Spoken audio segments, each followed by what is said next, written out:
Hey everybody, it's Josh from NC-17, and today we have Harrison from Spin City and Static Tape. How you doing today? Not too bad. How about you? I'm alright. So, first question would be, what got you into into what you're into? I've always grown up. My dad owned a comic book store, and he always kind of showed me kind of the nerdy stuff, but he also loved the goofy horror, goofy movies and whatnot. So I always grew up in that retail life, but I always attached more to the movies more than I did the comic books and stuff. So at some point in my life, I was kind of just like, you got your comic book shop, I'm going to go off and do my own thing, and it's going to be a video store. I've always loved going to a video store. I love watching movies. I love also just sharing this stuff with people.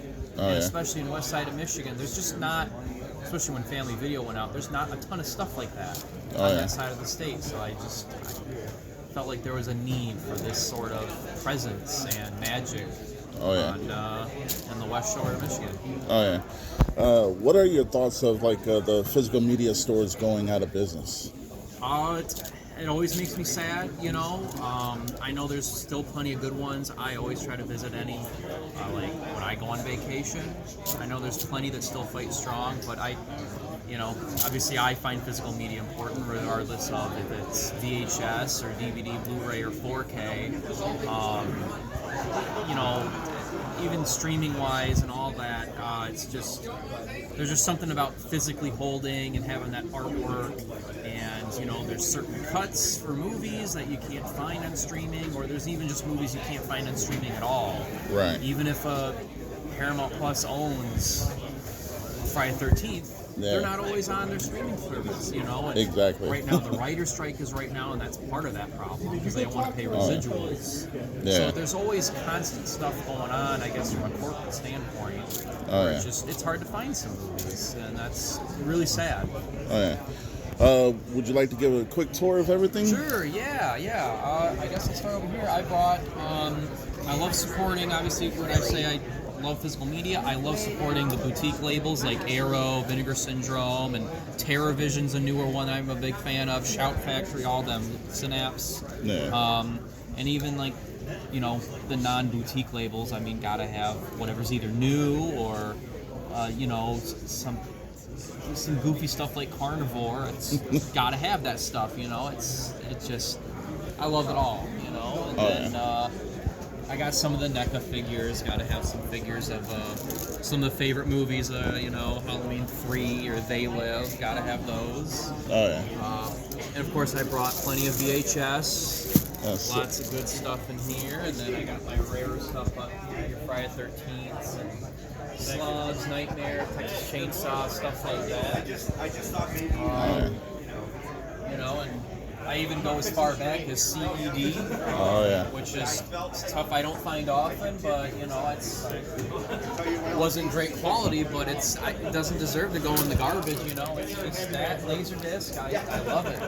That's kind of how it goes, and then of course some posters. If you want something signed or need something to hang up in your movie room, you gotta have posters. So all sizes for me. So, favorite movie? Ooh. That might be a loaded question. Favorite horror movie? Okay, favorite horror movie.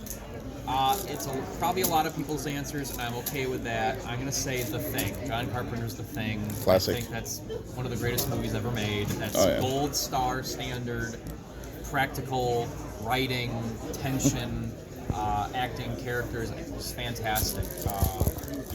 All right. So since that's your favorite, ending. Who was the one infected at the end, if any of them? Okay. I always like the times I watch it. I've watched it where Kurt Russell is the Thing at the end, and I've watched it different times each time. And it's just I still get the same feeling each time. I want to say neither of them were. I think I kind of go for the slightly darker ending where neither of them are, and yet neither of them trust each other. And they're both just going to die there, and they could have gotten... I don't know, there's something about that. Is there any social medias or platforms that you're on that people can reach out to you? Yeah. So I'm pretty easy to reach out on and follow. I have a Facebook presence. You can follow me at Spin City Muskegon on there /Static Tape, and then Instagram. I'm a little more active on Instagram, but I definitely do both. And then Instagram, I'm Static Tape /Spin City on there. I got 2 stores. I'm technically a video store, which is Static Tape. And then my music store is Spin City. I also do some video games there. But yeah, you can always give me a follow on either platform and reach out to me. And yeah, I'm always easy to get a hold of. All right. Well, we're going to cut it short because the show is about to start. But I want to thank you for coming on NC-17. Yeah, thank you. And you're always got a home with us. Feel free anytime you want to come on. Awesome. Yeah, thank you. You're welcome. All right, everybody. Josh out.